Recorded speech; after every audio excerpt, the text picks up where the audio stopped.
Hello students, अभी हमने previous class में एनर्जी डिस्कस किया था कि एनर्जी क्या है, काइनेटिक एनर्जी क्या है, मैकेनिकल एनर्जी क्या है, काइनेटिक एनर्जी मोमेंटम में रिलेशन क्या है।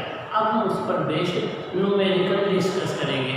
आइए देखें न्यूमेरिकल हमारे कौन से हैं जिससे आपके कॉन्सेप्ट क्लियर हो जाए। देखिए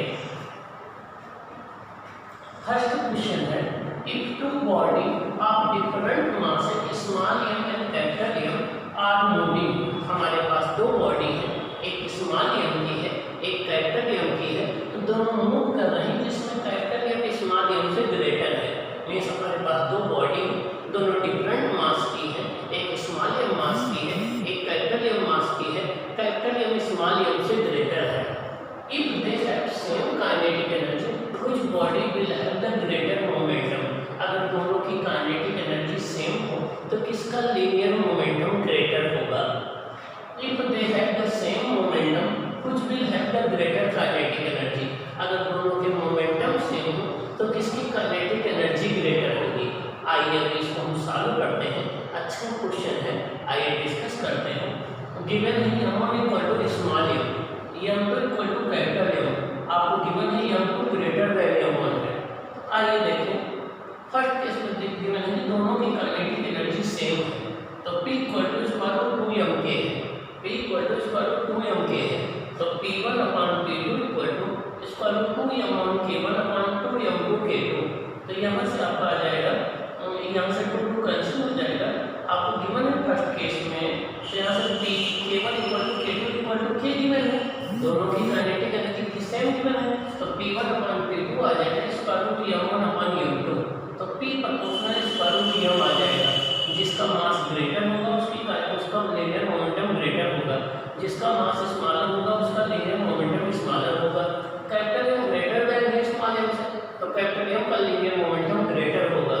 सो heavier body will have the greater momentum, so heavier body will have the greater momentum. इसका मतलब ये हुआ कि अगर दो डिफरेंट मास की बॉडी, एक लाइटर हो एक हैवियर हो, दोनों सेम काइनेटिक एनर्जी से ट्रेवल कर रही हो, तो जो बॉडी हैवियर होगी उसका लीनियर मोमेंटम ग्रेटर होगा, जो बॉडी लाइटर होगी उसका लीनियर मोमेंटम स्मॉलर होगा।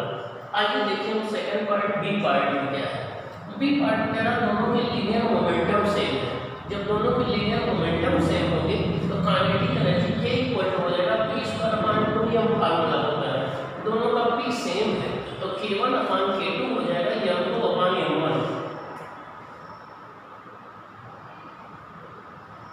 ये हो जाएगा K1 upon K2 equal to हो जाएगा m2 अपॉन m1। इसका मतलब K प्रोपोर्शनल हो जाएगा 1 अपॉन m। तो लाइटर बॉडी की काइनेटिक एनर्जी ग्रेटर होगी हैवियर बॉडी से। Lighter body will have larger kinetic energy. इसका मतलब ये हुआ अगर दो डिफरेंट मास की बॉडी सेम लीनियर मोमेंटम से ट्रेवल कर रही हो तो लाइटर बॉडी की काइनेटिक एनर्जी ग्रेटर होगी। अगर दो डिफरेंट मास की बॉडी सेम लीनियर मोमेंटम से मूव कर रही हो तो लाइटर बॉडी की काइनेटिक एनर्जी ग्रेटर होगी। आइए देखिए question number 2। Suppose you are sitting in a bus moving with a constant velocity 5 meter per second, your mass is 50 kg। आप किसी बस में बैठे हुए हैं, वो बस कांस्टेंट वेलोसिटी देखिए 5 मीटर पर सेकंड से मूव कर रही है, आपका मास कितना है 50 kg है। आप किसी बस में बैठे हुए हैं, आपका मास 50 kg है, वो बस 5 मीटर पर सेकंड से मूव कर रही है। अब आइए देखिए फर्स्ट पार्ट में क्या है, estimate your kinetic energy by yourself. आपको अपने रेस्पेक्ट में अपनी काइनेटिक एनर्जी कैलकुलेट करनी है।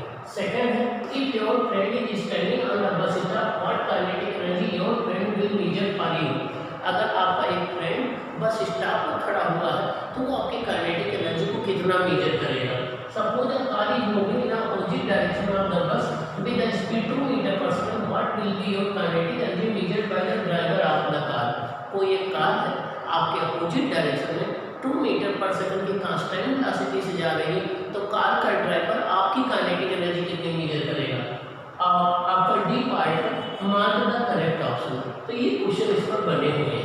आइए हम एक एक क्वेश्चन का डिस्कशन करते हैं। फर्स्ट पार्ट में कहा estimate your kinetic energy by yourself. यहाँ पर इस बात पर ध्यान दीजिए, बाय योरसेल्फ कह रहा जब हम किसी बस में बैठे हैं तो हमारे रेस्पेक्ट में हमारी ही वेलोसिटी कितनी होगी? 0। अगर हम किसी बस में बैठे हुए हैं, बस 5 मीटर पर सेकंड से जा रही है, तो मेरी वेलोसिटी मेरे रेस्पेक्ट में कितनी होगी? 0 होगी। ओके, या मेरी वेलोसिटी बस के रेस्पेक्ट में क्या होगी? 0 होगी। या मेरी वेलोसिटी ग्राउंड के रेस्पेक्ट में क्या होगी? 0 होगी, क्योंकि बस भी 5 मीटर पर सेकंड से जा रही है, हम भी 5 मीटर पर सेकंड से जा रहे हैं, तो मेरी रिलेटिव वेलोसिटी मेरे रेस्पेक्ट में क्या होगी? 0 होगी। तो आइए देखिए, kinetic energy half m into v relative का स्क्वायर, हमारी रिलेटिव वेलोसिटी हमारे रेस्पेक्ट में 0 होगी, तो 0 का स्क्वायर 0 0 हो जाएगी। इसका तो मेरी काइनेटिक एनर्जी मेरे रेस्पेक्ट में कितनी होगी? 0 होगी, कोई काइनेटिक एनर्जी नहीं होगी, क्योंकि हम अपने को तो रेस्ट में पाएंगे ना। आइए second part, if your friend is standing bus stop for kinetic energy your friend will measure for you. अगर हमारा फ्रेंड बस स्टॉप पर खड़ा है तो उस बस स्टॉप उसके रेस्पेक्ट में हमारी बस 5 मीटर पर सेकंड से जा रही होगी, तो मैं भी 5 मीटर पर सेकंड से जा रहा हूँ, तो मेरी रिलेटिव वेलोसिटी उसके रेस्पेक्ट में 5 मीटर पर सेकंड होगी। तो देखिए, kinetic energy half m v relative square, तो हाफ मास कितना? 50 kg, रिलेटिव वेलोसिटी कितनी होगी? 5 मीटर पर सेकंड स्क्वायर, तो ये आ जाएगी 625 जूल। तो हमारा जो फ्रेंड बस स्टॉप पर खड़ा है वो हमारी काइनेटिक एनर्जी को 625 जूल फील करेगा। आइए सी पार्ट देखें। Suppose a car is moving in the opposite direction of the bus with a speed of 2 meter per second, what will be your kinetic energy measured by the driver of the car? ठीक ना, अगर कोई एक car जो 2 meter per second है आपके बस के अपोजिट डायरेक्शन में जा रही है, तो उसके ड्राइवर को आपकी काइनेटिक एनर्जी मेरी कितनी फील होगी? तो आइए पहले रिलेटिव वेलोसिटी देखें।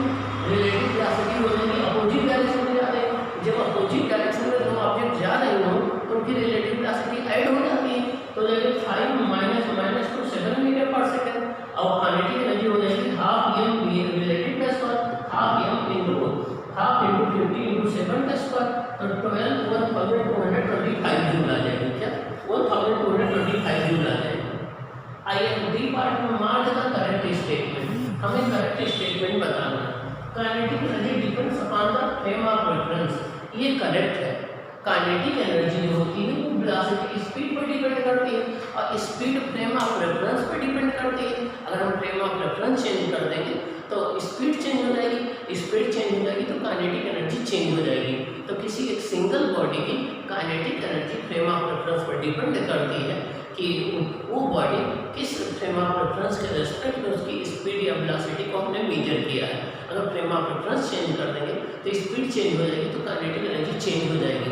तो काइनेटिक एनर्जी किसी सिंगल बॉडी की फ्रेम ऑफ रेफरेंस पर डिपेंड करती है। Kinetic energy does not depend upon the direction of motion of body, kinetic energy direction of motion पर डिपेंड नहीं करती है, ये करेक्ट है।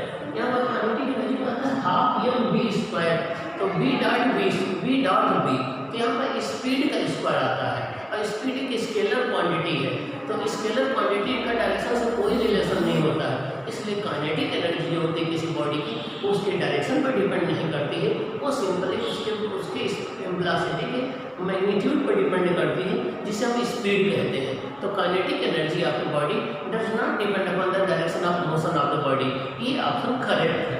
नेक्स्ट है kinetic energy is never negative, ये भी करेक्ट है। काइनेटिक एनर्जी कभी नेगेटिव नहीं होती, रीजन क्या है कि मास कभी नेगेटिव होगा नहीं, वेलोसिटी का स्क्वायर कभी नेगेटिव होगा नहीं, तो kinetic energy is a non negative value, ये हमेशा पॉजिटिव होती है। डी में ऑल ऑफ द अबव सभी ऑप्शन करेक्ट है, तो ये करेक्ट है, सभी ऑप्शन इसमें करेक्ट है, ये आपका हो जाए। ओके, तो ये रहा आपका क्वेश्चन नंबर 2 जो कि काइनेटिक एनर्जी पर बेस्ड है। तो क्वेश्चन नंबर 2 से आपको क्वेश्चन नंबर 1 से एक कॉन्सेप्ट मिले कि अगर दो बॉडी है, दोनों डिफरेंट मास की हैं, अगर दोनों सेम काइनेटिक एनर्जी से मूव कर रही हैं तो हाइयर बॉडी का लीनियर मोमेंटम ग्रेटर होगा। दूसरी कॉन्सेप्ट आपको ये मिले कि अगर दो बॉडी डिफरेंट मास की मूव करें, दोनों का सेम लीनियर मोमेंटम है, तो लाइटर बॉडी की काइनेटिक एनर्जी ग्रेटर होगी। आपको नेक्स्ट क्वेश्चन से एक कॉन्सेप्ट मिले कि kinetic energy frame of reference पर डिपेंड करती है, काइनेटिक एनर्जी कभी नेगेटिव नहीं होती है। Okay, kinetic energy always positive होती है। Kinetic energy direction of motion of the body पर डिपेंड नहीं करती है, बॉडी चाहे जिस डायरेक्शन में मूव कर रही हो काइनेटिक एनर्जी वही रहेगी। रीजन क्या है कि काइनेटिक एनर्जी में स्पीड का स्क्वायर आता है, वेलोसिटी वहाँ पर नहीं कंसीडर की जाती है। ओके।